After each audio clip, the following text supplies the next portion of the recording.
Hi, my name's Stewart Mcilwham and I'm a professional flute player, been working on the London orchestral scene since the early 90s. My background is I'm originally from Glasgow, Scotland, and grew up in a musical family where my father was also a flute player, but he was also a Highland bagpiper. So traditional Scottish Celtic music has always been a big part of my life, having heard it from a very early age. So over the years, I've had the privilege to work with some really fantastic film composers, John Williams, Howard Shore in particular, and being involved in films like Lord of the Rings and The Hobbit. I've also had a long-standing interest in Celtic and folk music, and some of the instruments that are related to the classical flute, sort of the earlier form of what the flute was before it became relatively high tech. And that includes all the whistles, recorders, and other earlier forms of the flute. There's something about folk instruments that, especially if the setting is a period setting or even a fantasy type setting, they produce a different sound world that I think a lot of composers are using to very good effect to create a different atmosphere in the images that they're scoring for. So, I mean, of all the folk instruments, I mean, I've got a huge selection on this table here, but the one that gets asked for most commonly is the Irish whistle, and you will have heard this on many very famous soundtracks over the last 20 years. But it's the perfect instrument, really. It's a nice sort of, it's not too high, it's not too low, it just sits nicely in the orchestral texture. But because of the fact that it's basically just a plain tube with holes in it, gives you the ability to be very creative with, you can bend notes and you can get all the sort of the traditional effects that folk music has that you're not really capable of reproducing on a modern instrument.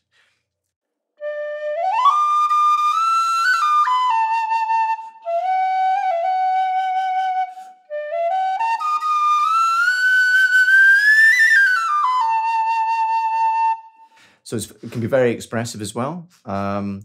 And as soon as you hear that sound, it just takes you to, a location of a Celtic nature and maybe another dimension even, So that's the whistle, and that really is the mother folk instrument in terms of the woodwind folk instruments. It's also got a big brother. So this is basically the same instrument, but it's an octave lower. This one's made of metal. This is used a lot on the folk scene. Thing is, it's not very powerful, and this is where, if you're in a recording studio, obviously it can be mic'd to great effect. Acoustically, it doesn't really carry too much, but it's a perfect instrument to be used in a recording setting.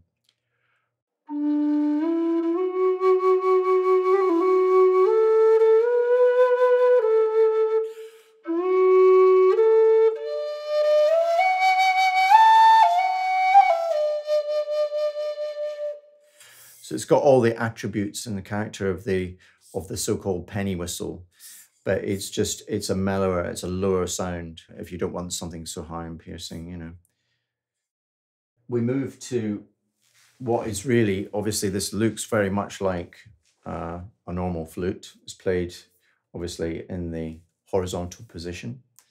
But again, it's much more primitive. It's basically the same thing again. It's a tube with some holes. There's no mechanism as such.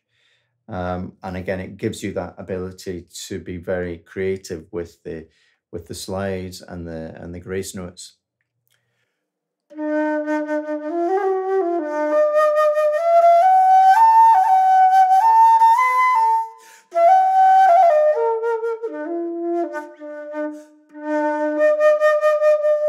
Again, compared to the modern silver flute, it's not as powerful, but it's got that very mellow, very lovely wooden sound. Um, Again, you know, it's ideal for using in a recording setting where you can get right in and get all the detail.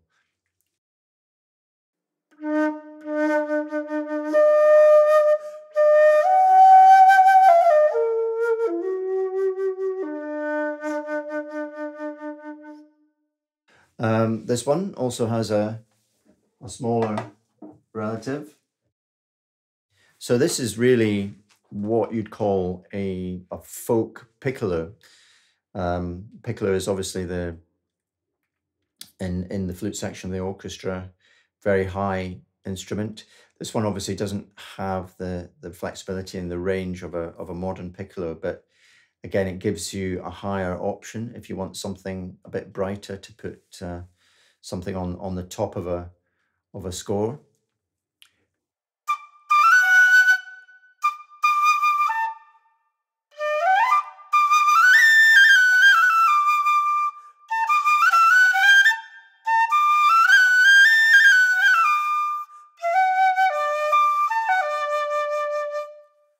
Again, nice wooden sound. It's got the same sort of mellowness as the wooden flute, but yeah, gives you a higher pitch if necessary. Sort of moving away from the Celtic origins of all of those instruments and moving more east. Obviously, the flute is one of the oldest instruments that's ever been on planet Earth. You know, I mean, it's appears in the Bible. It appears in all the religious texts of the Asian world, and this is basically bamboo. Again, very primitive, just holes in a bamboo shoot, a big bamboo shoot. But again, it's got a slightly different character. The sound is a little bit more constrained on these Asian instruments. There it's not as open, but that's what gives it its character. It's a slightly tighter sound, you know.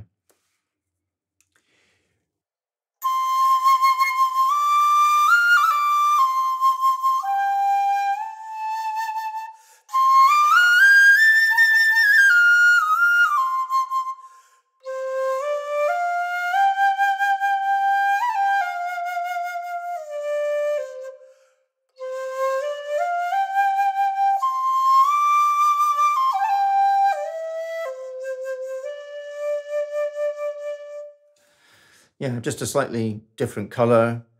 Again, all these instruments have you know, they have a scale.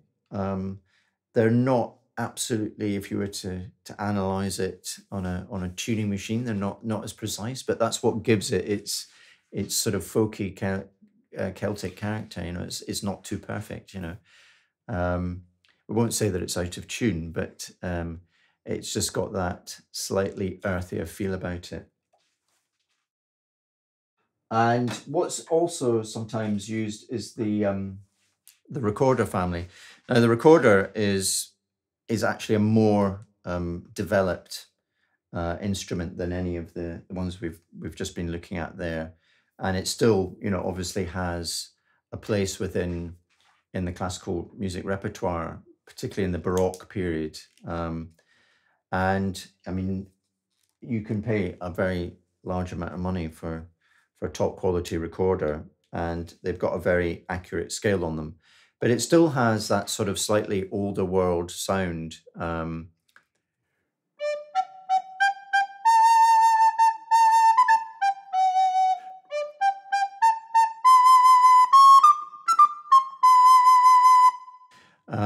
And it can be very useful in a lot of other type of period sort of settings. So there's a whole family of these. This is the one that everybody traditionally would be given at school to learn, the descant.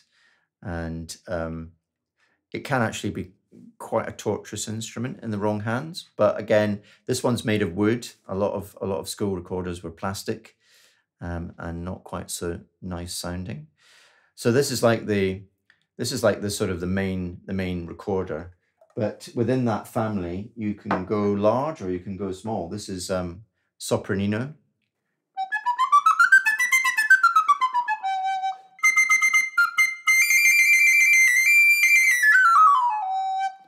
Again, if you want something higher, brighter, you've got that option. And then we get into the larger ones. This is a treble.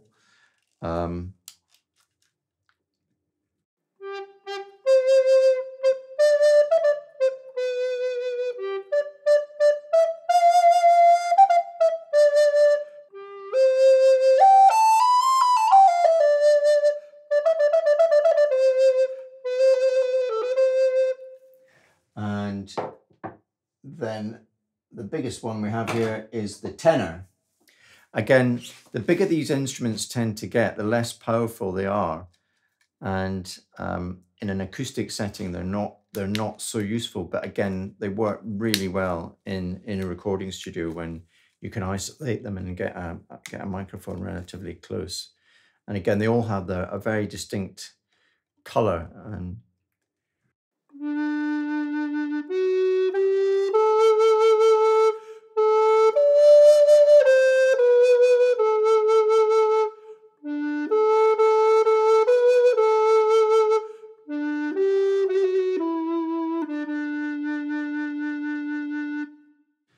so that's the tenor recorder.